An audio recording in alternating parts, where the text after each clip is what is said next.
رجل فقال يا رسول الله زوجنيها إن لم تكن لك فيها حاجة.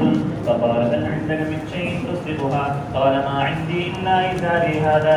قال فالتمس ولو خاتما من حديد. فالتمس فلم يجد شيئا. فقال رسول الله صلى الله عليه وسلم هل معك من القرآن شيء؟ قال نعم سورة كذا وسورة كذا. فقال فزوجتكها بما معك من القرآن. وفي رواية قال انطلق فزوجتكها فعلمها من القرآن. متفق عليه. وعن النبي سلمة قال سألت عائشة كم كان سلاح النبي صلى الله عليه وسلم؟ قالت كان سلاحه لأزواجه 12 أوقية ونش. قالت أتدري ما النش؟ قلت لا. قالت نصف أوقية فتلك 500 درهم. رواه مسلم. ونش بالرفع في شرح السنة وفي جميع الفصول. بسم الله الرحمن الرحيم. باب الصلاة. الفصل الأول.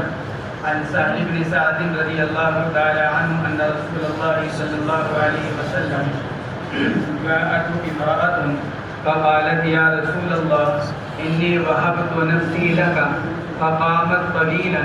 فقام رجل فقال يا رسول الله زوجنيها إن لم تكن لك فيها حاجة.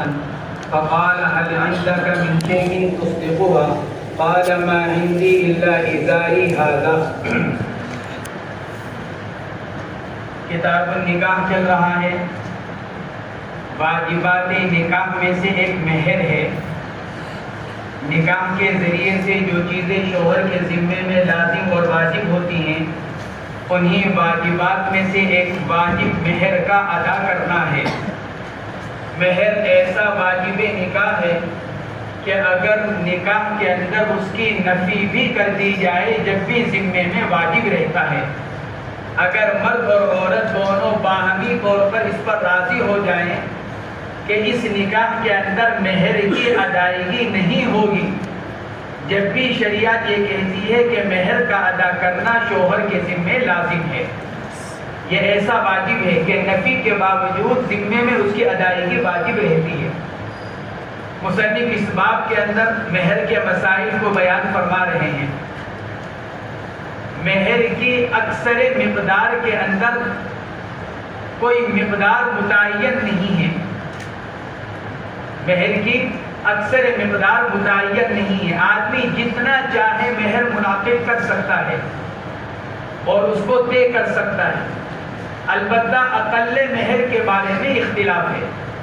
پہلی روایت اسی کے سلسلے میں ہے کہ مہر کس چیز کو بنایا جا سکتا ہے. حضرت امام شافعی، حضرت امام احمد بن حنبل رحمہم اللہ، یہ دونوں حضرات یہ فرماتے ہیں ہر ایک چیز کو مہر مقرر کیا جا سکتا ہے، خواہ وہ چیز اپنی ذات کے اعتبار سے مال نہ ہو.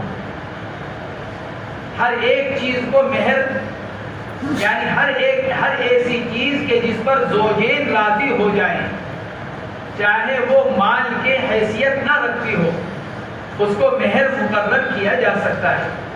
امام شافعی، امام احمد یہی فرماتے ہیں اور اس باب کی روایات سے وہ حضرات استدلال کرتے ہیں. باب کی پہلی روایت اور پھر فصل ثانی کی روایتیں، عامر بن ربیعہ رضی اللہ تعالیٰ عنہ کی روایت، حضرت جابر بن عبداللہ کی روایت، ان روایات سے حضرت امام شافعی اور امام احمد رحمہم اللہ نے استدلال کیا کہ زوجین جس چیز پر بھی راضی ہو جائیں وہ مہر مقرر کیا جا سکتا ہے. حضرت امام مالک رحمۃ اللہ علیہ فرماتے ہیں اقل مہر ربع دینار، چوتھائی دینار جو سونے کا سکہ ہے، ربع دینار یا پھر 3 درہم، کیونکہ ربع دینار 3 درہم کے برابر، گویا کہ 1 دینار کی قیمت 12 درہم. یہ امام مالک رحمۃ اللہ علیہ فرماتے ہیں کہ اقل مہر ربع دینار یا 3 درہم. حضرت امام ابو حنیفہ رحمۃ اللہ علیہ فرماتے ہیں اقل مہر 10 درہم. 10 درہم سے کم مہر مقرر نہیں کیا جائے گا اور کم سے کم مہر کی مقدار 10 درہم ہوگی. یہ حضرات ائمہ اربعہ کے درمیان اختلاف ہے. حضرت امام شافعی اور امام احمد نے باب کی ان روایات سے استدلال کیا ہے. یہ روایت اور آگے آنے والی روایت حضرات حنفیہ نے استدلال کیا ہے قرآن پاک کی آیت سے. اللہ تبارک و تعالیٰ کا ارشاد ہے وَأُحِلَّ لَكُم مَّا وَرَاءَ ذَلِكُمْ أَن تَبْتَغُوا بِأَمْوَالِكُمْ. یہ کہ تم طلب کرو جو محرمات بیان کی گئی ہیں ان کے علاوہ تمہارے لیے عورتوں کو حلال کر دیا گیا، یہ کہ تم ان کو طلب کرو مالوں کے ذریعے سے. ان تبتغوا باموالکم. اموال حنفیہ فرماتے ہیں اموال جمع ہے مال کی، اور یہ جمع قلت ہے، اور جمع قلت کا اطلاق 3 سے 10 پر ہوا کرتا ہے. مال تو اتنی مقدار تو ہونی چاہیے کہ جس کو مال قرار دیا جا سکے. اس لیے حنفیہ فرماتے ہیں کہ ایک معتد بھی مقدار ہونی چاہیے مہر کے اندر. نیز دوسری دلیل حضرت جابر رضی اللہ تعالی عنہ کی روایت ہے. حضور اکرم صلی اللہ علیہ وسلم نے ارشاد فرمایا لا مہر اقل من 10 دراہم. 10 درہم سے کم مہر نہیں ہوتا. لا مہر اقل من 10 دراہم. 10 درہم سے کم مہر نہیں ہے. حضرات شافعیہ اور حنابلہ کی طرف سے اس حدیث کا جواب یہ دیا گیا کہ یہ روایت ضعیف ہے. مبشر ابن عبید اور حجاج ابن ارطاد اس کی سند میں ایسے 2 راوی ہیں جن کو محدثین نے ضعیف قرار دیا ہے. مبشر ابن عبید اور حجاج ابن ارطاد. علامہ ابن حمام رحمۃ اللہ علیہ نے لکھا ہے یہی روایت امام ابن حبان یہی روایت ابن ابی حاتم رحمۃ اللہ علیہ نے اپنی سند سے نقل کی ہے، اور اس سند کے اندر مبشر ابن عبید اور حجاج ابن ارطاد دونوں ضعیف راوی نہیں ہیں. یہی وجہ ہے حافظ ابن حجر رحمۃ اللہ علیہ نے ابن ابی حاتم کی اس سند کو حسن قرار دیا ہے. یہ روایت بے شک ضعیف ہے جو امام بیہقی وغیرہ نے نقل کی ہے. لا مہر اقل من 10 دراہم. یہ امام بیہقی وغیرہ نے اس روایت کو نقل کیا حضرت جابر رضی اللہ تعالی عنہ کی. لیکن اس روایت کی سند میں 2 راوی کو ضعیف قرار دیا گیا، مبشر ابن عبید اور حجاج ابن ارطاد. علامہ ابن حمام نے اس کا جواب یہ دیا کہ ابن ابی حاتم نے اسی روایت کو اپنی سند سے نقل کیا، اور اس سند کو حافظ ابن حجر نے حسن قرار دیا ہے، لہذا یہ روایت ضعیف نہیں رہی. نیز حنفیہ فرماتے ہیں ایک تیسری روایت کے اندر اللہ کے نبی علیہ السلام نے یہ ارشاد فرمایا چور کا ہاتھ نہیں کاٹا جائے گا 10 درہم سے کم میں. گویا کہ اللہ کے نبی علیہ السلام کے حدیث کا مفہوم یہ ہوا کہ اگر کوئی آدمی 10 درہم کی مقدار چوری کرے گا تو اس کا ہاتھ کاٹا جائے گا. تو گویا کہ اللہ کے نبی نے ایک عظم کی قیمت 10 درہم مقرر کی. ہاتھ اگر 10 درہم سے کم ہے تو ہاتھ نہیں کٹے گا، 10 درہم سے کے برابر ہے تو ہاتھ کٹے گا. گویا کہ ایک عظم کی قیمت 10 درہم مقرر کی. اور یہاں پر بھی عورت اپنا عظم یعنی اپنی شرمگاہ مرد کے حوالے کر رہی ہے. وہاں پر بھی ایک عظم کی قیمت 10 درہم رکھی گئی ہے، لہذا یہاں پر بھی کم سے کم عورت کے ایک عظم کی قیمت 10 درہم مقرر کی جائے گی. یہ حضرات حنفیہ فرماتے ہیں. اور ان روایات کا جواب جن سے حضرت امام شافعی اور امام احمد بن حنبل نے استدلال کیا، یہ روایت ہے اور فصل ثانی کی روایت ہے. حضرات حنفیہ کی طرف سے ان کا جواب یہ دیا گیا ہے کہ یہ روایات مہر معجل پر محمول ہے. مہر کی 2 قسمیں ہوتی ہیں، معجل مؤجل. معجل عین سے اور مؤجل حمزہ سے. معجل جس کو فوری طور پر ادا کرنا ذمے میں لازم ہو، مؤجل جس کے اندر مہلت دے دی گئی ہو. حنفیہ یہ فرماتے ہیں کہ حضرات صحابہ کرام کے زمانے میں جب نکاح ہوا کرتا تھا تو اس وقت کی عرف اور عادت یہ تھی کہ شادی ہو جانے کے بعد جب شوہر پہلی مرتبہ بیوی کے پاس جاتا تھا تو اس کو کچھ نہ کچھ دیا کرتا تھا. اب چاہے وہ دینا مہر کے اندر سے ہو اور چاہے وہ دینا الگ سے بطور ہدیہ ہو، لیکن کچھ نہ کچھ دیا جاتا تھا۔ حنفیہ فرماتے ہیں یہ جو روایات ہیں جن میں اللہ کے نبی نے حقیر اور معمولی چیز کو فرمایا کہ یہ ادا کر دو، یہ اس سے مراد وہ مہر معجل ہے۔ رہا اصل مہر جو معجل ہوا کرتا تھا اس کی مقدار کہیں زیادہ ہوا کرتی تھی، اس کی مقدار کہیں زیادہ ہوا کرتی تھی۔ چنانچہ حنفیہ فرماتے ہیں اس کی دلیل یہ ہے، اسی باب کی سب سے آخری روایت، اسی باب کی سب سے آخری روایت جو حضرت انس رضی اللہ تعالی عنہ کی ہے، اپنی والدہ محترمہ کے عقد ثانی سے متعلق جو حضرت ابو طلحہ رضی اللہ تعالی عنہ سے ہوا تھا، اس میں یہ ہے کہ ان دونوں کے نکاح کا مہر جو مقرر ہوا تھا وہ کیا؟ اسلام کا لانا۔ حضرت ام سلیم پہلے سے مسلمان تھی، ابو طلحہ انصاری نے نکاح کا پیغام دیا، انہوں نے کہا میں تو مسلمان ہوں، تم مسلمان نہیں ہو، اگر تم اسلام قبول کر لیتے ہو تو میں تمہارے سے نکاح کر لوں گی۔ ابو طلحہ انصاری نے اسلام قبول کر لیا۔ حضرت انس رضی اللہ تعالیٰ عنہ فرماتے ہیں فَكَانَ صِدَاقُ مَا بَيْنَهُمَا الْإِسْلَامُ، حالانکہ ائمہ اربعہ کا اس پر اتفاق ہے کہ محض اسلام کو مہر نہیں بنایا جا سکتا۔ نیز جب حضرت علی رضی اللہ تعالی عنہ کا نکاح حضرت فاطمہ رضی اللہ تعالی عنہا سے ہوا اور حضرت علی نے حضرت فاطمہ کے پاس جانے کا ارادہ کیا رات میں، آپ نے ارشاد فرمایا اعطیہا شیئا، ارے بھائی پہلے بیوی کو کچھ دے تو دو۔ عرض کیا یا رسول اللہ میرے پاس تو کچھ نہیں ہے۔ فرمایا اعطیہا درعک، جو تمہاری زرہ ہے وہی دے دو۔ تو حضرت علی رضی اللہ تعالی عنہ نے اپنی وہ زرہ حضرت فاطمہ رضی اللہ تعالی عنہا کو مرحمت فرمائی۔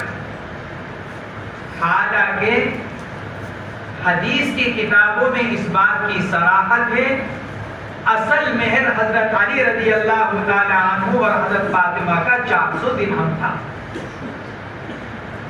وہ 400 درہم وہ اصل مہر تھا۔ یہ جو اللہ کے نبی شروع میں دلوا رہے ہیں حضرت فاطمہ کو حضرت علی سے، یہ کہنے کے لیے تألفاً لقلبها، بیویوں کو جو شروع میں دیا جاتا ہے پہلی رات میں تاکہ ذرا بیوی مانوس ہو جائے، جو ایک بعد ہے، پہلی مرتبہ ملاقات کا ایک خوف ہے، اجنبی آدمی ہے، اجنبی لڑکی ہے، تو ایک جھجک، اس جھجک کو ختم کرنے کے لیے فرمایا گیا ذرا پہلے کچھ دے کر اس کو اپنے سے مانوس کرو۔ تو یہ جو کچھ دیا جا رہا ہے یہ پورا مہر نہیں ہوتا۔ یہ حنفیہ کی طرف سے ان روایات کا یہ جواب دیا گیا کہ ان روایات میں جن چیزوں کو مہر قرار دیا جا رہا ہے ان سے مراد صرف مہر معجل، جو مہر کی ایک معمولی مقدار، اور اصل مہر وہ ہوتا تھا جس کو معجل قرار دیا جاتا تھا، جس کو شوہر بعد میں ادا کیا کرتا تھا۔ اور اس کی مثال موجود ہے، جیسے حضرت علی اور حضرت فاطمہ کا واقعہ، جیسے حضرت ابو طلحہ اور حضرت ام سلیم رضی اللہ تعالی عنہ اجمعین کا واقعہ۔ اس لیے حضرت حنفیہ رحمہم اللہ یہ فرماتے ہیں کہ ان روایات کے اندر مراد کیا ہے؟ مہر معجل، کل مہر نہیں بلکہ مراد مہر معجل ہے۔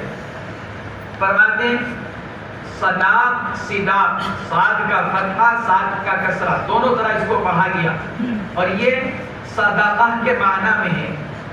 صداق اور صداق صدقہ کے معنی میں۔ صدقہ آدمی کسی کو کوئی چیز دیتا ہے، کوئی مال دیتا ہے اور اس کا عوض نہیں لیتا، مال کے بدلے میں مال نہیں۔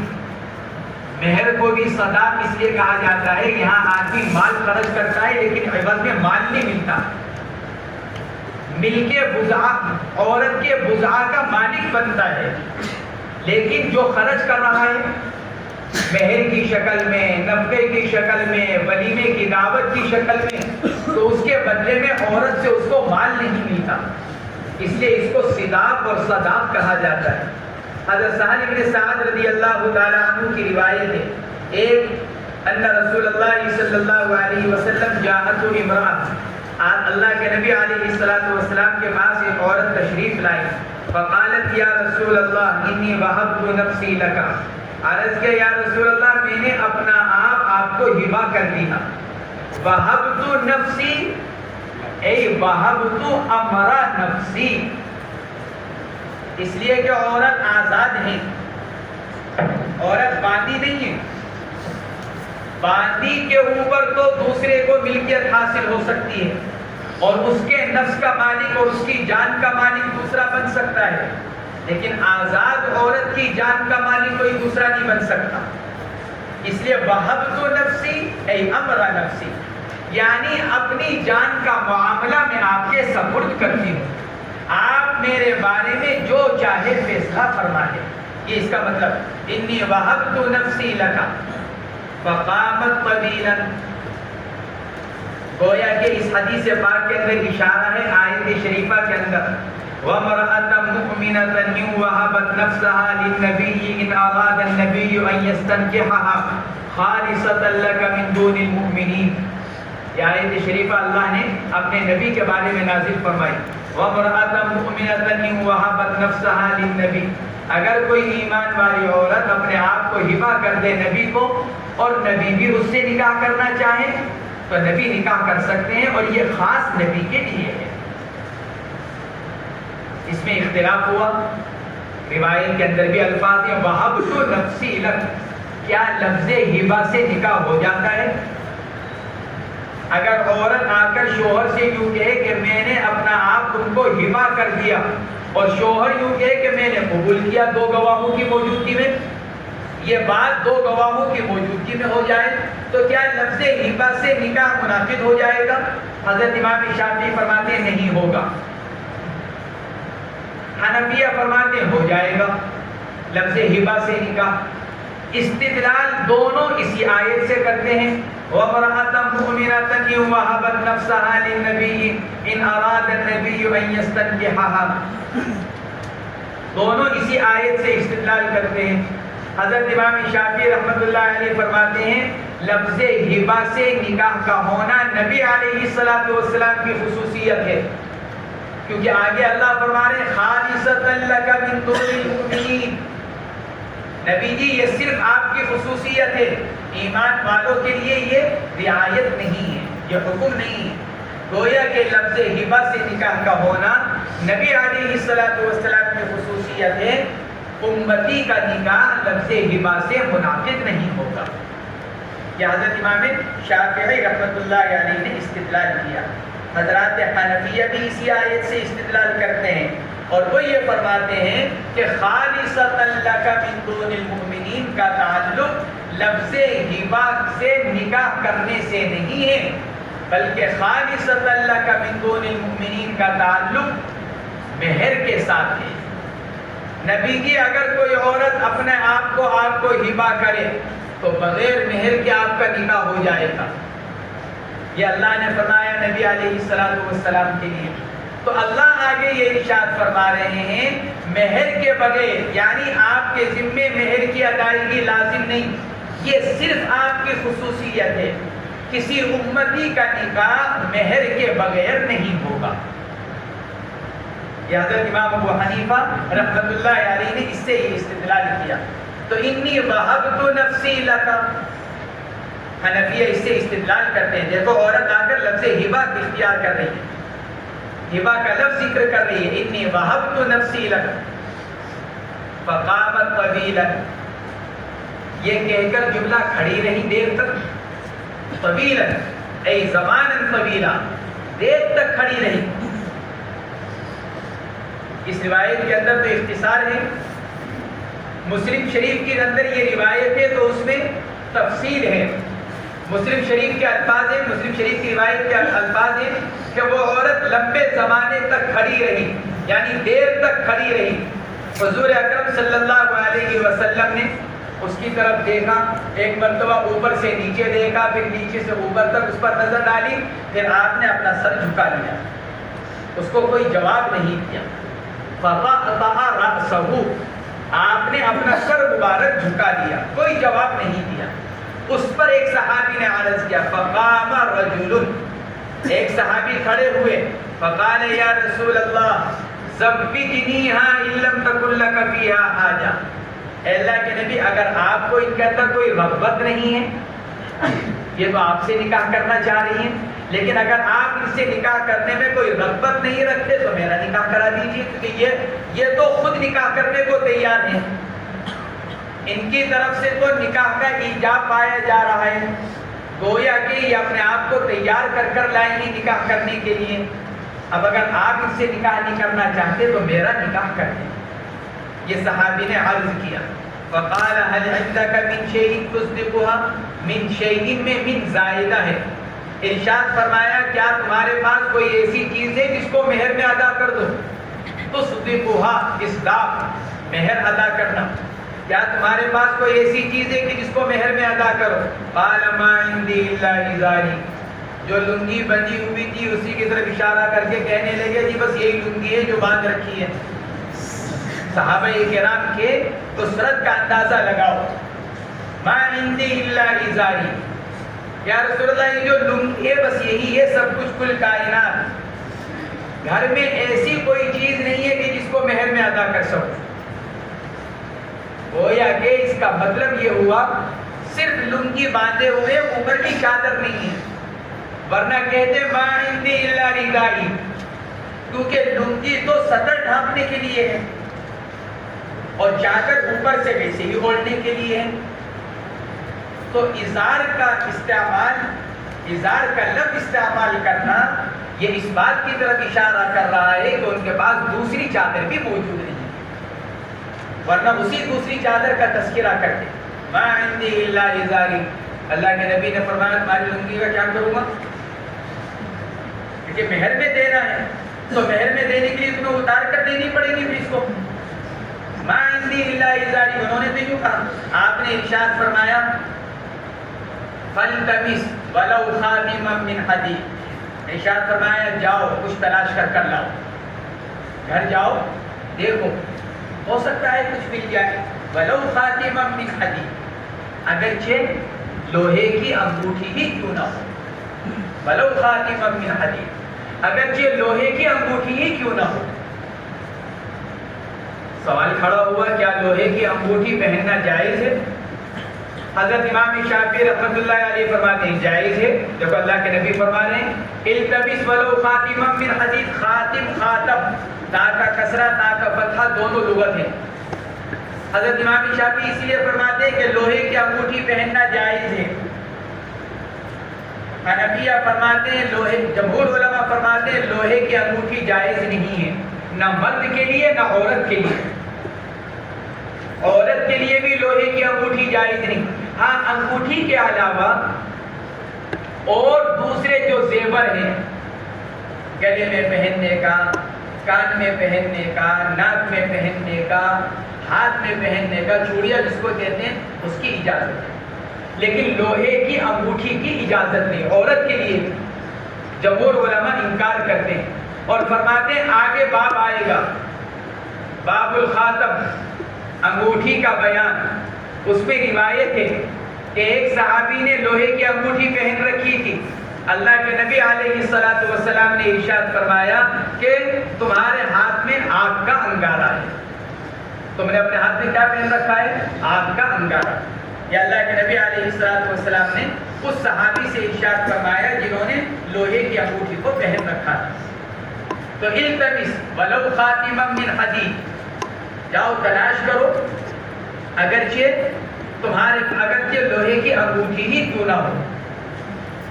فالتمس فلم یجد شیئا، نبی کے ارشاد پر گئے، جا کر تلاش کیا، التمس ہے طلب، تلاش کیا، فلم یجد شیئا، گھر میں کچھ بھی نہیں ملا، ایک دن کا بھی موجود نہیں، برتن وغیرہ کچھ نہیں جس کو مہر میں لا کر ادا کر دیں۔ فقال رسول اللہ صلی اللہ علیہ وسلم هل معك من القرآن شیء، ارے بھائی کچھ قرآن جانتے ہو، کچھ صورتیں یاد ہیں؟ هل معك من القرآن شیء، قال نعم، ارے یا رسول اللہ صورتیں تو یاد ہیں، سورۃ کذا و سورۃ کذا، فلا سورت فلا سورت، نام لیے، کون سی سورت؟ بعض حضرات نے لکھا ہے پہلے سورت و قضا سے مراد سورہ بقرہ اور اگلی سورت و قضا سے مراد آل عمران۔ صحابی نے کہا اللہ کے نبی مجھے سورہ بقرہ اور سورہ آل عمران یاد ہیں۔ بعض حضرات نے لکھا ہے کہ اس سے مراد ہے سورہ کوثر اور اس کے بعد کی صورتیں، انا اعطیناک الکوثر، یہ سورہ کوثر اور اس کے بعد کی صورتیں۔ مختلف اقوال ہیں اس کے اندر، اور بعض حضرات نے لکھا ہے کہ اس سے مراد سورہ مفصل، آخر کی جو صورتیں ہیں، آخر کے 5 پاروں کی، وہ اس سے مراد ہیں۔ سورۃ کذا و سورۃ کذا فقال قد زوجتکھا بما معک من القرآن، آپ نے ارشاد فرمایا میں نے نکاح کر دیا تمہارا اس عورت سے اس قرآن کے عوض جو تمہارے پاس ہے، بما معک من القرآن۔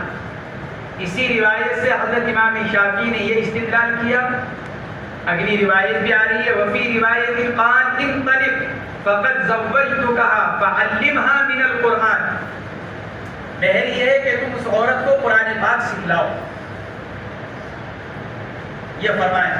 حضرت امام شافعی نے اس سے استدلال کیا کہ تعلیم قرآن کو مہر بنایا جا سکتا ہے، تعلیم قرآن مہر بن سکتا ہے، اسی روایت سے استدلال کیا۔ اور بھی روایتیں ہیں حضرات حنفیہ کی طرف سے، اس کا جواب یہ دیا گیا بما معک من القرآن، یہ جو فرمایا اس میں بما معک من القرآن، اس میں بما میں با عوض اور بدل کے لیے نہیں ہے، بلکہ بما معک میں با سببیت اور فضیلت کے لیے ہے۔ با سبب کے لیے بھی آتا ہے، با عوض کے لیے بھی آتا ہے۔ اشتریت منک شیئا بکذا وکذا، تو با عوض کے لیے۔ حنفیہ فرماتے ہیں بما معک من القرآن میں با عوض اور بدل کا نہیں ہے، بلکہ بما معک میں با سببیت اور فضیلت کے لیے آیا ہے، یعنی اللہ نے جو تم کو قرآن کے ساتھ فضیلت دے رکھی ہے، اس فضیلت کی وجہ سے میں تمہارا نکاح اس عورت سے کرتا ہوں۔ تعلیم قرآن کو اللہ کے نبی مہر نہیں بنا رہے ہیں، بلکہ قرآن سیکھا ہوا ہونے کی وجہ سے ان کو ترجیح دے رہے ہیں، کیونکہ قرآن کا پڑھا ہوا ایک طرح کی اہمیت رکھتا ہے، اس لیے اللہ کے نبی علیہ السلام نے ان کی اہمیت، ان کی فضیلت بیان کرنے کے لیے یہ اللہ کے نبی علیہ السلام نے ارشاد فرمایا۔ حضرت امام شافعی نے بعض کو عوض کے لیے لے رکھا ہے، اس لیے وہ فرماتے ہیں کہ تعلیم قرآن کو مہر بنایا جا سکتا ہے۔ فقال قد زوجتکھا بما معک من القرآن، وفی روایت قال انطلق فقد زوجتکھا فعلمها من القرآن۔ حنفیہ نے آیت سے استدلال کر رکھا ہے ان تبتغوا باموالکم، اموال جمع مال کی، اور یہ تعلیم قرآن مال نہیں ہے، لہذا ہر وہ چیز جس کو مال نہ کہا جا سکے، کیونکہ قرآن نص قطعی ہے، یہ روایت خبر واحد ہے، لہذا خبر واحد کی وجہ سے نص قطعی کے اطلاق کو ترک نہیں کیا جا سکتا۔ قرآن پاک کی آیت تو یہ کہہ رہی ہے کہ مال ہونا چاہیے، اور اس حدیث سے یہ پتہ چل رہا ہے کہ مہر کے لیے مال ہونا شرط نہیں، لہذا قرآن پاک کی آیت پر عمل کیا جائے گا، حدیث پر اس کے مقابلے پر عمل نہیں کیا جائے گا، یہ حضرات حنفیہ فرماتے ہیں۔ وعن ابی سلمہ رضی اللہ عنہ قال سألت عائشة رضی اللہ عنہ کم کان صداق النبی صلی اللہ علیہ وسلم قالت كان صداقه لأزواجه 12 أوقية ونش، قالت أتدري ما النش؟ قلت لا، قالت نصف أوقية، فتلك 500 درهم، رواه مسلم، ونش بالرفع في شرح السنة وفي جميع الأصول۔ حنفیہ کے نزدیک اقل مہر کی مقدار 10 درہم ہے، موجودہ زمانے میں جو گرام چلتا ہے اور گرام کے اعتبار سے 10 گرام کا 1 تولہ جو مقرر کیا گیا ہے، تو موجودہ زمانے کے گرام کے اعتبار سے اقل مہر کی مقدار 31 گرام چاندی، اگرچہ 31 سے کم ہے، 30 گرام اور چند 100 ملی گرام، 1000 ملی گرام کا 1 گرام بنتا ہے، 1000 ملی گرام 1 گرام، تو 600 سے کچھ زائد ملی گرام، تو اس کسر کو پورا کرتے ہوئے 31 گرام کہہ دیا جاتا ہے کہ اقل مہر کی مقدار 31 گرام ہے۔ لہذا 31 گرام چاندی کی بازار میں جو قیمت ہوگی اس دن، وہ قیمت اقل مہر بنے گی۔ چاندی کی قیمت چونکہ کم زیادہ ہوتی رہتی ہے، لہذا کوئی ایک قیمت مقرر اور متعین کر نہیں بتلائی جا سکتی۔ حضرت ابو سلمہ فرماتے ہیں، میں نے حضرت عائشہ رضی اللہ تعالی عنہ سے معلوم کیا حضور پاک علیہ الصلوۃ والسلام کی ازواج مطہرات یعنی اللہ کے نبی علیہ الصلوۃ والسلام کا مہر کتنا تھا، کم کان صداق النبی، اللہ کے نبی کا مہر کتنا تھا؟ فرمایا کہ اللہ کے نبی کا مہر ازواج مطہرات کے لیے 12.5 اوقیہ تھا۔ اوقیہ وقایہ سے، اوقیہ وقایہ سے، اور اس کی مقدار 40 درہم، ایک اوقیہ کی مقدار 40 درہم، اور اتنی مقدار کو اوقیہ اس لیے کہا جاتا ہے کیونکہ جس آدمی کے پاس اتنی مقدار موجود ہوگی وہ محتاجگی سے بچا رہے گا، لوگوں کے سامنے ہاتھ پھیلانے سے بچے گا، تو اوقیہ وقایتن سے بچنا۔ تو 12 اوقیہ، ایک اوقیہ 40 کا، تو 12 کو 40 سے ضرب دیا 480، 12 کو 40 سے ضرب دیا 480، اور آگے فرما رہے اور نصف اوقیہ، تو ایک اوقیہ 40 کا ہوا تو نصف کے کتنے ہوئے 20، لہذا کل کتنے ہو گئے 500 درہم۔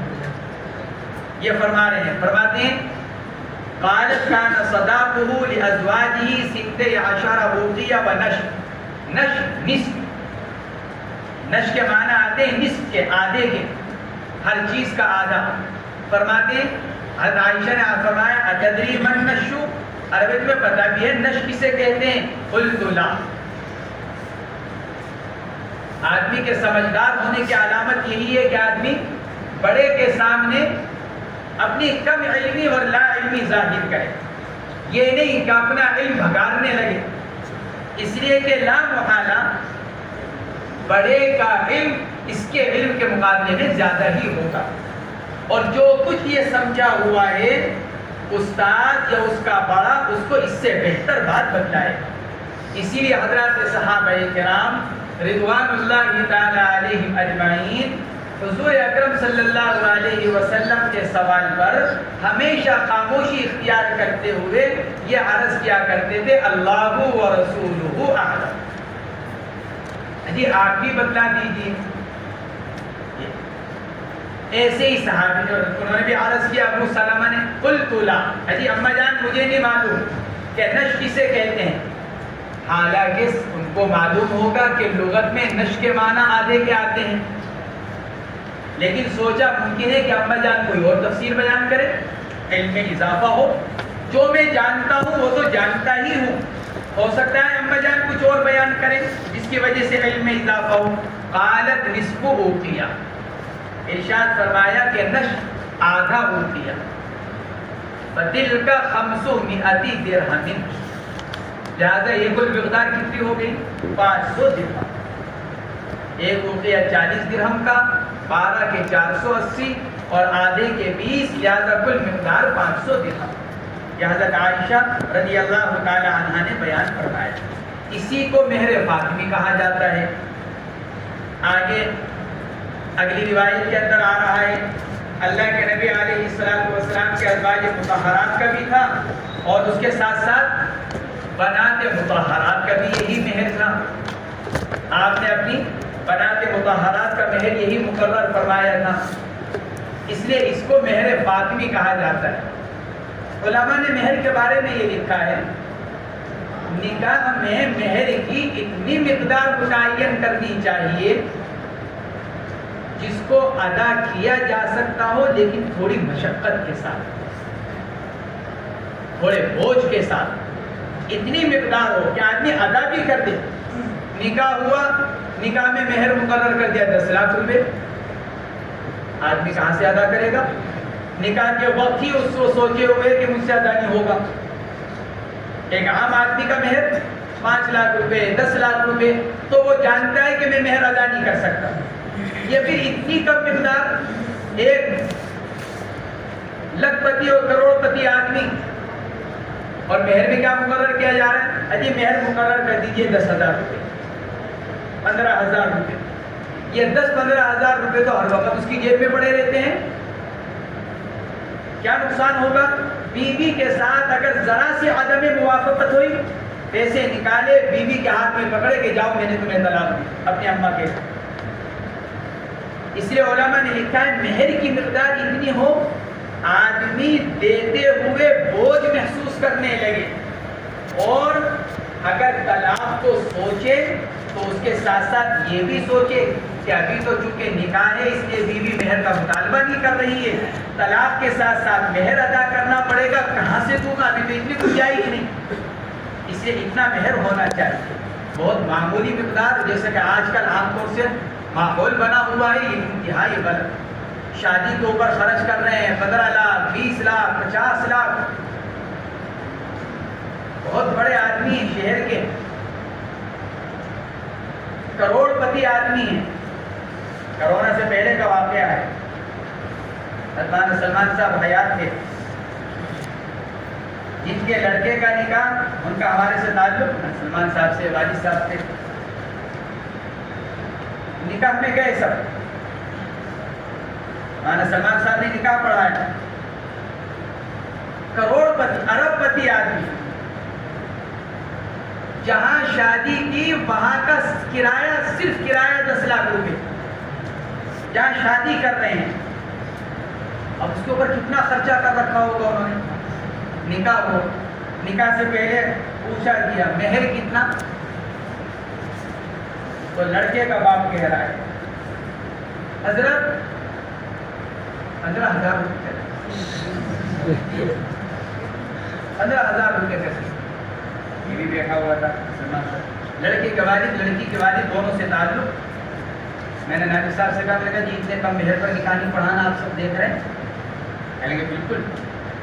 فرمایا میں نہیں نکاح پڑھانا، میں نکاح نہیں پڑھاؤں گا اتنے مہر پر۔ جب تم اس کے اوپر اتنا خرچ کر سکتے ہو تو مہر 15,000 کا کیا مطلب؟ جو آدمی شادی پر 50 لاکھ روپے خرچ کر رہا ہو، کیا اس لڑکے کی جیب میں 15,000 روپے نہیں پڑے ہوئے ہوں گے؟ جب چاہے تھے اور دے کر بیوی کو علیحدہ کر۔ پھر مہر کی رقم کو بڑھوایا، مہر فاطمی کروایا ہوئے۔ اس وقت مہر فاطمی 1 لاکھ روپے کے برابر پہنچا ہوا تھا، چاندی کی قیمت بہت بڑی ہوئی تھی اس وقت۔ مہر فاطمی کروایا، پھر نکاح ہوا۔ تو علماء نے لکھا ہے کہ مہر کی کم سے کم اتنی مقدار ہو کہ آدمی ذرا دیتے ہوئے سوچے، یہ نہیں کہ قدم نکال کر عورت کو پکڑایا اور اس کو گھر سے چلتا کر دیا، اس کو علیحدہ کر دیا۔ حضور پاک علیہ الصلوۃ والسلام نے اس زمانے کے اعتبار سے ایک معتدل رقم مہر کے اندر متعین فرمائی، کوئی معمولی رقم نہیں ہے۔ اندازہ لگاؤ، وہ زمانہ ہے، صحابی یوں کہہ رہے ہیں ما عندی الا ازاری، اللہ کے نبی کیا ہے میرے پاس؟ بس یہ لنگی۔ یعنی عام حال یہ ہے صحابہ کرام کا اس دور کا، اس دور میں اللہ کے نبی مہر کا متعین کر رہے ہیں 500 درہم۔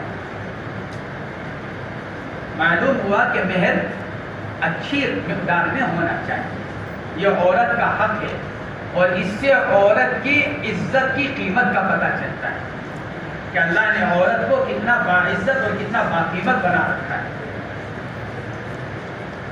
فرماتے ہیں فَتِلْكَ 500 درہم، مہر فاطمی یعنی 500 درہم کی مقدار موجودہ زمانے کے اعتبار سے، موجودہ تولے کے اعتبار سے 153 تولہ چاندی بنتی ہے۔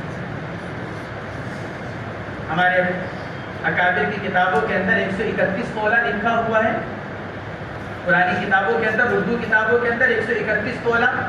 وہ 131 تولہ اس وقت ہے جبکہ 12 گرام کا تولہ چلا کرتا ہے۔ 1530 گرام بنتے ہیں 500 درہم کے.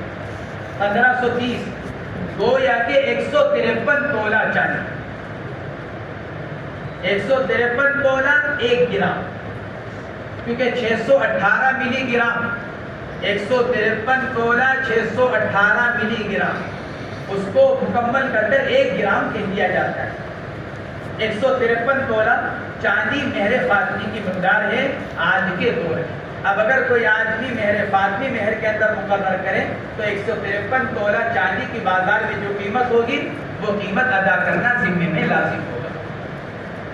فرماتے ہیں وَنَشٌ بِالرَّفْعِ، کیونکہ بعض حضرات نے اس کو نشن پڑھا. سنتئی عشرہ اوقیتاً، سنتئی پر عطف کرتے ہوئے اس کو بعض حضرات نے نشن منصوب پڑھا. اس لیے مصنف فرماتے ہیں ہم نے جو اپنے اساتذہ سے سنا اور جو شرح السنہ وغیرہ کی روایت کے اندر ہے وہ نشن رفع کے ساتھ ہے، نصب کے ساتھ نہیں. الفصل الثاني عن عمر بن الخطاب رضي الله عنه قال ألا لا تغالوا صدقة النساء فإنها لو كانت مكرمة في الدنيا وتقوى عند الله لكان أولاكم بها نبي الله صلى الله عليه وسلم ما علمت رسول الله صلى الله عليه وسلم نكح شيئا من نسائه ولا أنكح شيئا من بناته على أكثر من 12 أوقية. رواه أحمد والترمذي وأبو داود والنسائي وابن ماجه والدارمي. حضرت عمر بن الخطاب رضی اللہ تعالی عنہ کی روایت ہے، ایک مرتبہ انہوں نے اپنے دور خلافت میں ارشاد فرمایا الا تنبیہ کے لیے لا تغالوا صدقۃ النساء، عورتوں کے مہر میں کثرت مت کرو، یعنی بہت زیادہ مقدار میں عورتوں کا مہر مقرر مت کرو. یہ ارشاد فرمایا حضرت عمر رضی اللہ تعالی عنہ نے الا تنبیہ کے لیے لا تغالوا صدقۃ النساء، لا تغالوا ای لا تکثروا، عورتوں کے مہر میں زیادہ مقدار متعین مت کرو. یہ ارشاد فرمایا فإنها لو كانت مكرمة في الدنيا، اس لیے کہ اگر مہر کی زیادتی عزت کی چیز ہوتی دنیا میں، وتقوی عند اللہ، اور آخرت میں بھی عزت کی چیز ہوتی، تقوی اللہ کے قرب، اللہ کے یہاں عزت، مکرمہ دنیاوی عزت، تقوی اخروی عزت اگر ہوتی لکان اولاکم بہا نبی اللہ صلی اللہ علیہ وسلم، تو پھر مہر کو زیادہ باندھنے کے سب سے زیادہ حقدار اللہ کے نبی علیہ السلام تھے. کیونکہ نبی سب سے زیادہ عزت والے مخلوق میں اور سب سے زیادہ عزت کے حقدار اور مستحق، لہذا اگر مہر کی زیادتی عزت کی چیز ہوتی تو نبی علیہ السلام مہر کو زیادہ کرتے. کہ حضرت عمر رضی اللہ تعالی عنہ نے ارشاد فرمایا ما علمت رسول اللہ صلی اللہ علیہ وسلم، میں نہیں جانتا اللہ کے نبی نے کسی عورت سے نکاح کیا ہو یا اپنی بیٹیوں میں سے کسی کا نکاح کرایا ہو 12 اوقیہ سے زیادہ پر. اوپر کی روایت میں تو 12.5 اوقیہ ہے، حضرت عمر رضی اللہ تعالیٰ عنہ 12 فرما رہے ہیں. شراح نے لکھا ہے اہل عرب کی عادت کسر کو ختم کرنے کی، کسر کو ذکر نہ کرنے کی، تو یہاں جو کسر نصف ہے حضرت عمر رضی اللہ تعالیٰ عنہ نے اہل عرب کی عادت کے مطابق اس کو ذکر نہیں کیا، ورنہ مہر وہی ہے 12.5 اوقیہ. حضرت عمر نے جو 12 اوقیہ بیان فرمایا وہ کسر کو چھوڑ کر، یہ اس کا جواب دیا گیا.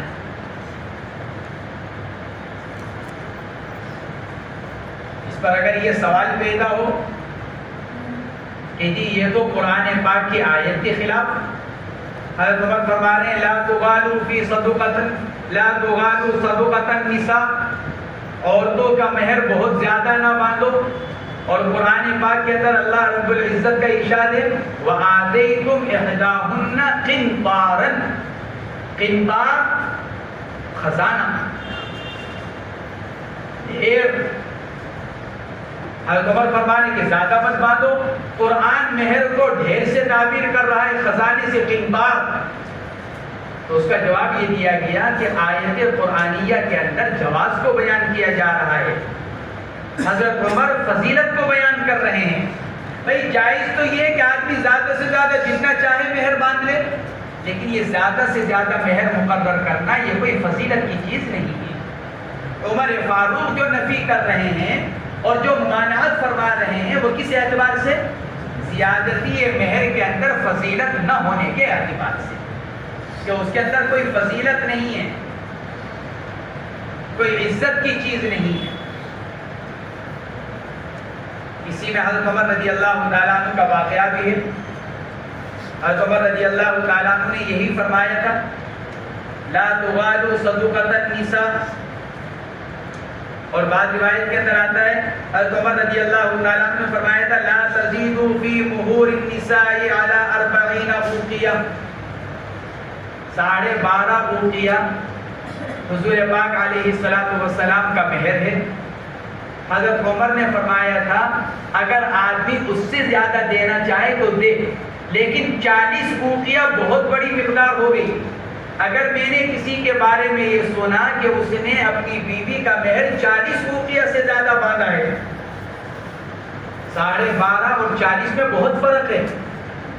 حضرت عمر نے فرمایا تھا کہ اگر میں نے کسی کے بارے میں یہ سنا کہ کسی نے مہر 40 اوقیہ سے زیادہ متعین کیا ہے تو جتنی اوپر کی زیادتی ہوگی اس سے لے کر بیت المال میں جمع کر دوں گا، یہ فرمایا تھا حضرت عمر رضی اللہ تعالی عنہ نے۔ یہ سن کر ایک عورت آئی، کیونکہ اس میں نقصان کس کا ہوا؟ عورتوں کا، کیونکہ مہر تو عورت کا حق ہے۔ جب حضرت عمر رضی اللہ تعالیٰ عنہ نے یہ اعلان کرا دیا کہ 40 اوقیہ سے زیادہ مہر نہ ہو، تو ایک عورت آئی، آ کر کہا امیر المومنین آپ کو اس کا حق نہیں، آپ نے جو یہ اعلان کرایا ہے کہ 40 اوقیہ سے زیادہ مہر نہیں باندھا جائے گا اور جو زیادتی ہوگی وہ بیت المال میں جمع کر دی جائے گی، آپ کو اس کا حق نہیں۔ فرمایا لما، کیوں؟ مجھے کیوں حق نہیں؟ میں امیر المومنین خلیفۃ المسلمین ہوں، مجھے کیوں حق نہیں؟ تو عورت نے جواب میں قرآن پاک کی آیت پڑھی۔ جب عمر رضی اللہ تعالیٰ عنہ نے ارشاد فرمایا کہ مجھے اس کا حق کیوں نہیں ہے کہ میں 40 اوقیہ سے زیادہ مہر کو منع کر دوں اور زیادتی کو بیت المال کے اندر جمع کر دوں، تو اس پر عورت نے آیت پڑھی۔ جی اللہ تو فرماتا ہے وَآتَيْتُمْ إِحْدَاهُنَّ قِنطَارًا فَلَا تَأْخُذُوا مِنْهُ شَيْئًا، اللہ تو قنطار کا لفظ استعمال کر رہا ہے اور آپ 40 اوقیہ سے زیادہ کی ممانعت کر رہے ہیں، تو پھر آپ کو اس کا حق نہیں ہے۔ حضرت عمر رضی اللہ تعالی عنہ نے اس عورت کی اس بات کو سن کر ارشاد فرمایا امرأۃ اصابت ورجل اخطأ، عورت نے صحیح کہا، مرد سے غلطی ہو گئی۔ امرأۃ اصابت، عورت صحیح کہہ رہی ہے مجھے حق نہیں، رجل اخطأ، مرد سے یعنی مجھ سے اس معاملے میں غلطی ہو گئی، چوک ہو گئی کہ جس کام کا مجھ کو حق نہیں تھا میں نے اس کو متعین کیا۔ اور پھر حضرت عمر فاروق رضی اللہ تعالیٰ عنہ نے اپنے اعلان کو واپس لیا۔ اس پر سوال پیدا ہوتا ہے ان روایتوں کے اوپر کہ جس میں یہ فرمایا جا رہا ہے کہ اللہ کے نبی علیہ السلام نے 500 درہم مہر متعین کیا تھا۔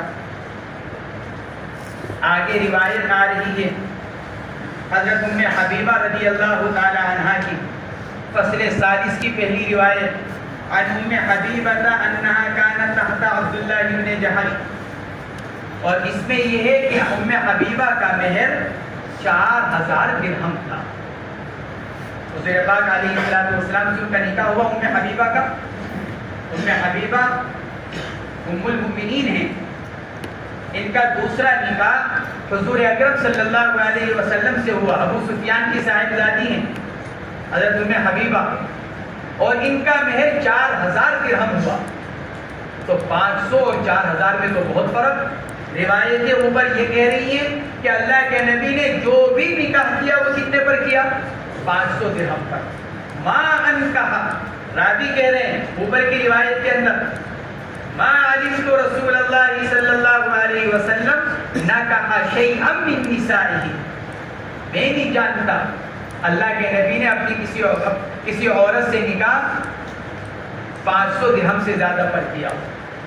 ام حبیبہ سے تو کیا 4000 درہم پر.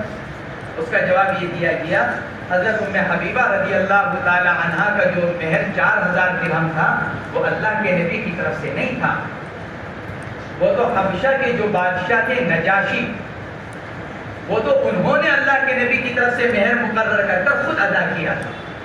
حضرت ام حبیبہ کو اپنے لیے سعادت سمجھتے ہوئے حضرت نجاشی رحمت اللہ علیہ نے مہر کی رقم خود دے کر اور اپنی طرف سے یعنی اپنے پاس سے اللہ کے نبی علیہ السلام کی طرف سے وہ مہر کی رقم ادا کی. اللہ کے نبی نے تو جو خود سے مہر ادا کر رکھا ہے وہ 500 درہم ہے، اور ام حبیبہ کا جو مہر 4000 درہم ادا کیا گیا وہ اللہ کے نبی نے مرحمت نہیں فرمایا بلکہ وہ شاہ حبشہ حضرت نجاشی رحمت اللہ علیہ نے دیا ہے. چلو. وعن جابر رضي الله عنه أن رسول الله صلى الله عليه وسلم قال من أعطى في صداق امرأته من كفيه سبيقا أو تمرا فقد استحل. رواه أبو داود. حضرت جابر رضی اللہ تعالیٰ عنہ کی روایت یہ انہی روایتوں میں سے ایک ہے جن سے امام شافعی نے استدلال کر رکھا ہے کہ ہر ایسی چیز کو مہر بنایا جا سکتا ہے جس پر زوجین رضامند ہو جائے. حضرت جابر فرماتے ہیں کہ رسول اللہ صلی اللہ علیہ وسلم نے ارشاد فرمایا جو آدمی اپنی بیوی کے مہر میں ملء کفی 2 ہاتھ بھر کر ستو یا کھجور دے دے فقد استحل، تو اس نے اس کے عوض میں عورت کو حلال کر لیا. عورت رضامند ہو گئی اتنی مقدار پر. 1 مٹھی کھجور، 2 مٹھی کھجور، ستو، آٹا، عورت اس پر رضامند ہو گئی. اللہ کے نبی نے فرمایا کہ عورت حلال ہو گئی. امام شافعی نے اس سے یہی استدلال کیا کہ زوجین جس پر رضامند ہو جائیں نکاح ہو جائے گا. اگلی روایت بھی یہی ہے. حضرت عامر بن ربیعہ رضی اللہ تعالی عنہ کی فرماتے قبیلہ بنو فزارہ کی ایک عورت نے ایک مرد سے جوتے کی ایک جوڑی پر نکاح کر لیا. تزوجت علی نالین، نالین تسنیہ نال کا 2 جوتے یعنی 1 جوڑی چپل، اس پر انہوں نے نکاح کیا. حضور پاک علیہ السلام نے ارشاد فرمایا ارضیتی من نفسکی و مالکی بنالین. حمزہ استفہامیہ، ارضیتی، ارے کیا تم راضی ہو گئی، من نفسک، اپنے نفس پر، باوجود اپنے پاس مال ہونے کے، و مالک اے بدل نفسک مع وجود مالک، تمہارے پاس مال موجود اس کے باوجود تم نے اپنا مال اور اپنا نفس 1 جوڑی جوتے کے عوض شوہر کو دے دیا. قالت نعم، عورت نے عرض کیا یا رسول اللہ میں تو راضی ہوں، 1 جوڑی چپل پر نکاح کرنے پر میں راضی ہوں. قالت نعم فاجازہ، تو اللہ کے نبی نے بھی اس نکاح کو جائز کر دیا یعنی برقرار رکھا. حضرت امام شافعی ان سے یہی استدلال کرتے ہیں. ایک تو جواب وہی دیا گیا کہ بھئی ان سے مراد کیا ہے، مہر کی وہ مقدار جس کو معجل کہا گیا. اور یہ اس دوسری روایت کا ایک جواب علامہ ابن حمام نے یہ بھی دیا ہے. عامر بن ربیعہ کی اس روایت کا جواب ابن مسعود رضی اللہ تعالی عنہ نے یہ بھی دیا ہے کہ ممکن ہے جوتے کی قیمت 10 درہم سے زیادہ ہو، یہ بھی تو امکان ہے. بھائی جوتے تو 10 قسم کے ہوتے ہیں، 100 روپے کی جوڑی بھی مل جائے گی، 1000 کی بھی موجود ہے، اس سے بڑھ کر 10,000 کی بھی موجود ہے. تو یہ تو اس سے لازم نہیں آتا کہ وہ جوڑی چپل کی جو 2-3 درہم ہی کی ہو، ممکن ہے اس جوڑی کی قیمت کتنی ہو، 10 درہم سے زیادہ. جب چپل کی قیمت منقول نہیں ہے تو اس سے یہ استدلال نہیں کیا جا سکتا کہ کم سے کم مقدار پر مہر نکاح کیا جا سکتا ہے. معمولی چیز پر نکاح کیا جا سکتا. چپل کو معمولی نہ سمجھا جائے. قیمتی چپل بھی ہوتے ہیں, مہنگے جوتے بھی ہوتے ہیں. اس لیے علامہ ابن حمام رحمۃ اللہ علیہ نے لکھا ہے عامر بن ربیعہ رضی اللہ تعالیٰ عنہ کی اس روایت کے اوپر ممکن ہے جوتوں کی قیمت 10 درہم یا 10 درہم سے زائد. لہٰذا اس روایت سے حنفیہ کے خلاف استدلال کرنا حضرات شافعیہ اور حنابلہ کا درست نہیں ہے. اوپر راوی آئے تھے سہل ابن سعد, پہلی روایت ان سے تھی.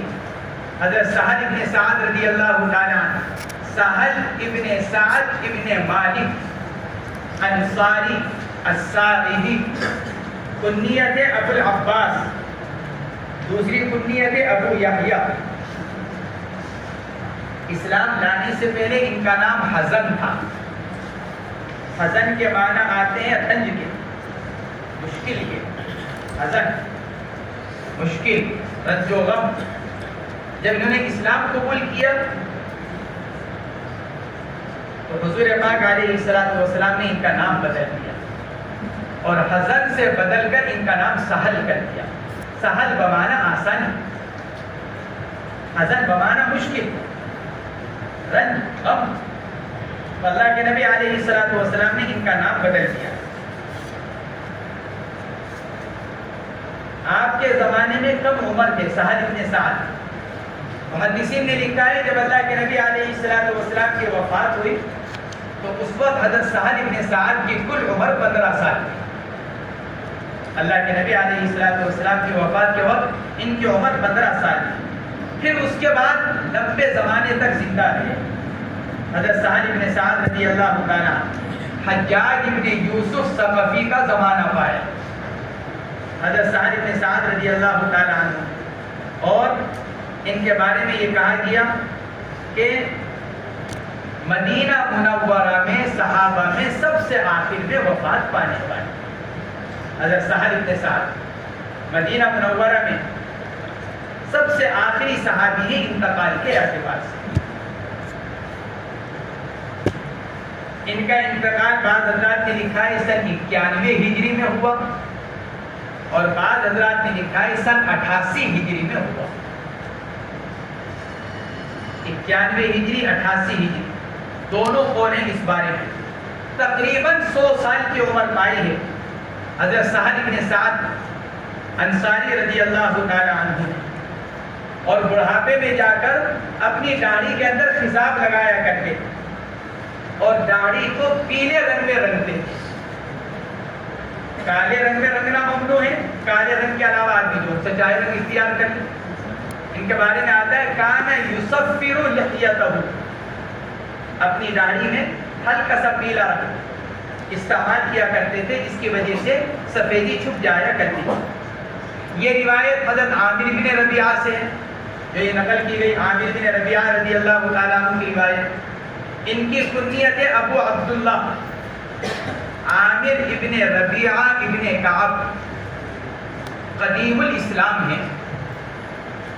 حضور پاک علیہ السلام کی ہجرت سے قبل ہی مکہ مکرمہ میں اسلام قبول کیا حضرت عامر ابن ربیعہ نے, اور پھر اپنی اہلیہ محترمہ کے ساتھ جب حالات مشکل ہوئے اپنی اہلیہ کو لے کر حبشہ کی ہجرت کی حضرت عامر ابن ربیعہ نے. پھر جب مکہ مکرمہ میں کچھ سہولتیں پیدا ہو گئی تو حبشہ سے واپس مکہ مکرمہ آئے. پھر اللہ کے نبی علیہ السلام کی ہجرت کے بعد خود مکہ مکرمہ سے اپنی اہلیہ کو لے کر ہجرت کر کر مدینہ منورہ آ گئے. حضرت عامر بن ربیعہ رضی اللہ تعالیٰ غزوہ بدر میں شریک ہوئے, اور غزوہ بدر کے بعد آگے جتنے غزوات ہوئے سب میں ان کی شرکت رہی. سن 32 ہجری میں ان کا انتقال ہوا. بعض حضرات نے لکھا ہے حضرت عثمان غنی رضی اللہ تعالیٰ عنہ کی شہادت کے چند ایام کے بعد انتقال فرما گئے حضرت عامر بن ربیعہ. بعض حضرات نے لکھا ہے حضرت عثمان غنی رضی اللہ تعالیٰ عنہ کی شہادت کے چند ایام کے بعد انتقال فرما گئے. وعن عامر بن ربيعة رضي الله عنه أن امرأة من بني فزارة تزوجت على نعلين فقال لها رسول الله صلى الله عليه وسلم أرضيت من نسل ومالك بن علين؟ قالت نعم، فأجازه. رواه الترمذي. وعن علقمة عن ابن مسعود رضي الله عنه أنه سئل عن رجل تزوج امرأة ولم يفرض لها شيئا ولم يدخل بها حتى مات، فقال ابن مسعود لها مثل صداق نسائها لا رخص ولا شرط عليها العدة ولها الميراث. فقام معقل بن سنان الأشجعي رضي الله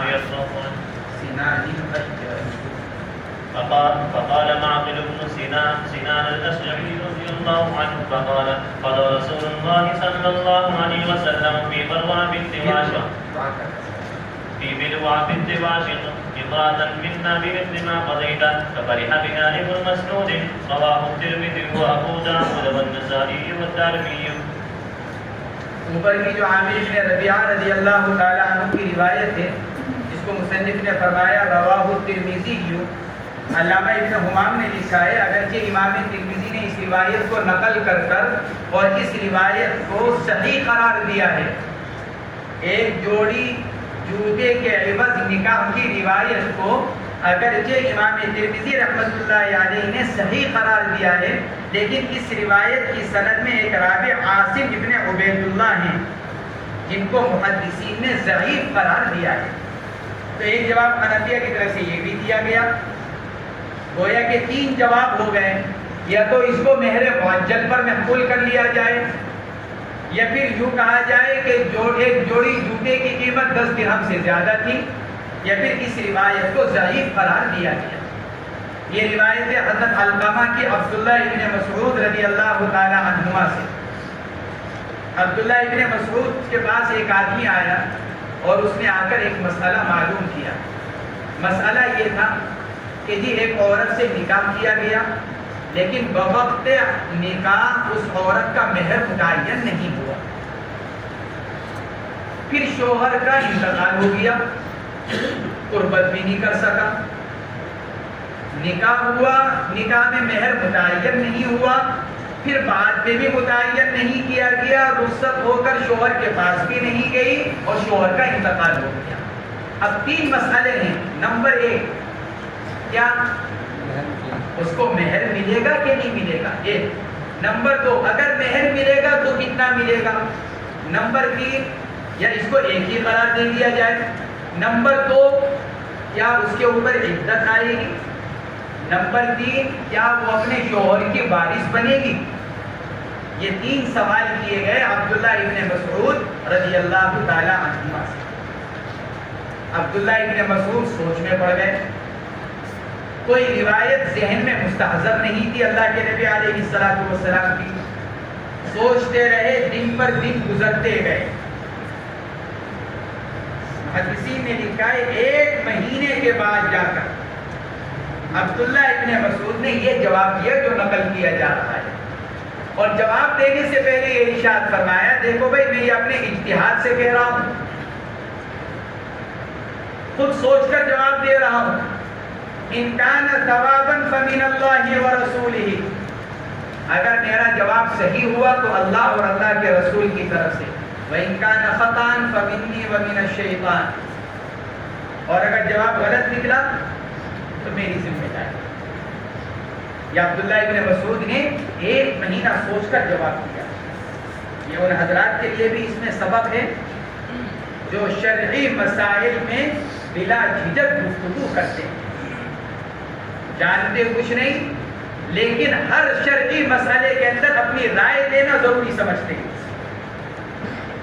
عبداللہ ابن مسعود جیسا جلیل القدر صحابی جن کو جبال علم میں شمار کیا گیا، وہ ایک مسئلے کا جواب 1 مہینہ سوچ کر دے رہے ہیں۔ عبداللہ ابن مسعود نے کیا جواب دیا؟ عورت کو مہر ملے گا، اور مہر بھی کیا ملے گا؟ مہر مثل، کیونکہ جب نکاح کیا جائے اور نکاح کے اندر مہر متعین نہ کیا جائے، مقرر نہ کیا جائے، اور نکاح مکمل ہو جائے، نکاح مکمل ہوتا ہے کیسے؟ شوہر کے جمع کر لینے سے یا خلوت کے پائے جانے سے۔ نکاح مکمل ہو جائے تو عورت مہر مثل کی حقدار ہوتی ہے۔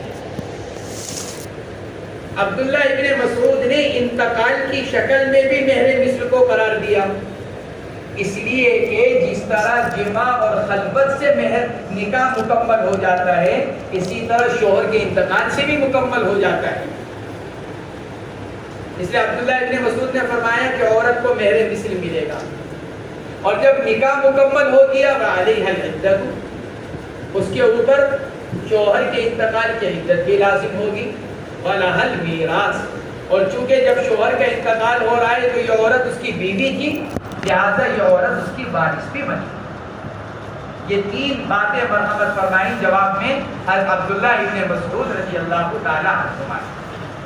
بعض حضرات صحابہ کرام اس میں اختلاف رکھتے تھے۔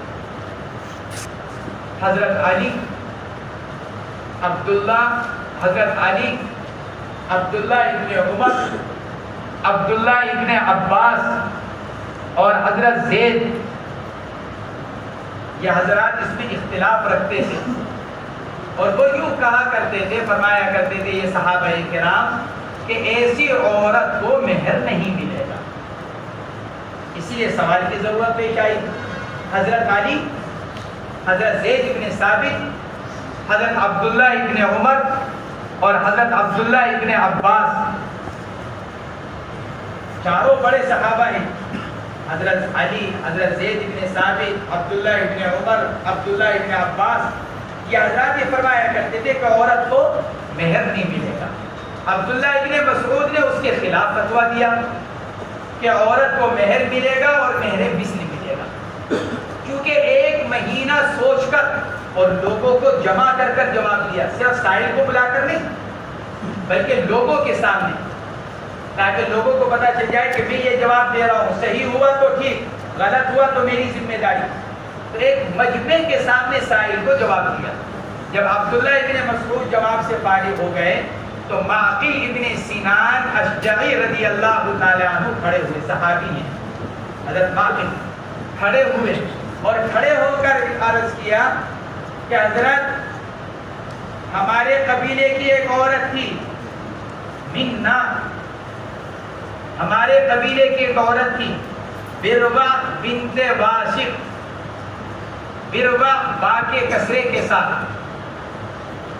مولا علی قاری رحمت اللہ علیہ نے لکھا ہے محدثین بروا با کے کسرے کے ساتھ کہتے ہیں، اہل لغت بروا با کے فتحے کے ساتھ کہتے ہیں، لیکن محدثین کا نقل اس کو ترجیح ہے۔ محدثین بروا کہتے ہیں، اہل لغت بروا کہتے ہیں، لیکن محدثین کی بات قابل قبول ہے۔ تو حضرت معقل رضی اللہ تعالیٰ عنہ نے کھڑے ہو کر عرض کیا کہ حضرت اللہ کے نبی علیہ السلام نے ہمارے قبیلے کی ایک عورت بروا بنت واشق، جن کے ساتھ یہی معاملہ پیش آیا تھا، بالکل یہی فیصلہ فرمایا تھا جو آج آپ فرما رہے ہیں۔ ففرح عبداللہ ابن مسعود، بعض روایت کے اندر آتا ہے عبداللہ ابن مسعود نے خود ارشاد فرمایا، اسلام لانے کے وقت جو خوشی ہوئی تھی وہ تو اپنی جگہ، اسلام لانے کے بعد مجھے اگر کسی معاملے میں کوئی سب سے زیادہ خوشی ملی ہے تو آج ملی ہے، کہ کیوں کہ میرا فیصلہ نبی کریم علیہ السلام کی حدیث کے عین موافق ہو گیا۔ میں نے تو اپنے ذہن سے دیا تھا، اپنے دماغ سے، اپنے علم کی روشنی میں، لیکن میرا یہ فیصلہ کس کے موافق ہو گیا؟ نبی علیہ السلام کی حدیث۔ تو فرماتے تھے اسلام لانے کے بعد آج سب سے زیادہ میرے لیے خوشی کا موقع ہے۔ روایت علقمہ سے منقول ہے، عبداللہ ابن مسعود رضی اللہ تعالیٰ عنہ سے نقل کرتے ہیں کہ ان سے پوچھا گیا اس آدمی کے بارے میں جس نے کسی عورت سے نکاح کیا اور مہر مقرر نہیں کیا، وَلَمْ يَفْرِضْ لَهَا شَيْئًا، نہیں متعین کیا اس کے لیے کچھ بھی، وَلَمْ يَدْخُلْ بِهَا، اور ابھی جماع کی نوبت نہیں آئی کہ شوہر کا انتقال ہو گیا۔ اس لیے کہ اگر ایسی صورت میں اگر جماع ہو جائے تو بالاتفاق مہر مثل واجب ہوتا ہے۔ اگر نکاح کے وقت میں مہر متعین نہ کیا جائے اور پھر جماع بھی ہو جائے، قربت ہو جائے، خلوت، تو بالاتفاق مہر مثل واجب ہوتا ہے، کسی کا اختلاف نہیں۔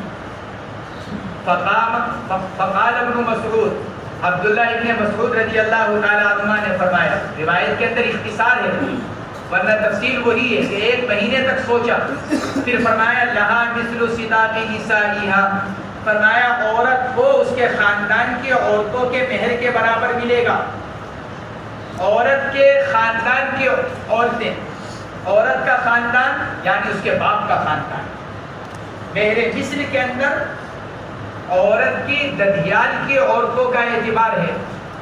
اور عورت کی ددیال میں کون آئے گی؟ اس کی پھوپھی آئے گی، اس کی دادی آئے گی، ماں بھی آ سکتی ہے اگر اسی خاندان سے ہو. جیسے 2 بھائیوں میں سے ایک کا لڑکا ایک کی لڑکی، ان دونوں کا نکاح ہوا، اس سے ایک لڑکی پیدا ہوئی، تو اس لڑکی کی ماں کا ددیال بھی وہی ہے جو اس کا ددیال ہے، کیونکہ وہاں اس کی لڑکی کے نانا اور لڑکی کا دادا دونوں ایک ہی خاندان سے تعلق رکھتے ہیں. تو مہر مثل کے اندر باپ کی طرف کی عورتوں کا اعتبار ہوتا ہے. اسی کو فرمایا لہا مثل صداق نسائہا لا وقص ولا شطط، نہ کم نہ زیادہ، وقص نقصان، شطط زیادتی، وعلیہا العدۃ، چونکہ موت سے نکاح مؤکد ہو گیا لہذا عورت پر عدت وفات بھی لازم ہوگی، ولہا المیراث، اور عورت کو میراث بھی ملے گی. فقام معقل بن سنان الاشجعی رضی اللہ عنہ، الاشجعی رفع کے ساتھ معقل کی صفت ہے. معقل ابن سنان اشجعی رضی اللہ تعالیٰ عنہ کھڑے ہوئے اور فرمایا، عرض کیا، قضا رسول اللہ صلی اللہ علیہ وسلم فی بربہ بنت باشر، اللہ کے نبی نے یہی فیصلہ فرمایا تھا، منا، ہمارے ہی قبیلے کی ایک عورت بربہ بنت باشر کے بارے میں وہی فیصلہ فرمایا تھا جو آج آپ نے فیصلہ فرمایا. ففرح بها ابن مسعود، عبداللہ ابن مسعود اس بات پر خوش ہو گئے، معقل ابن سنان کی تصدیق پر اور معقل ابن سنان کی توثیق پر کہ میرا فیصلہ حضور پاک علیہ السلام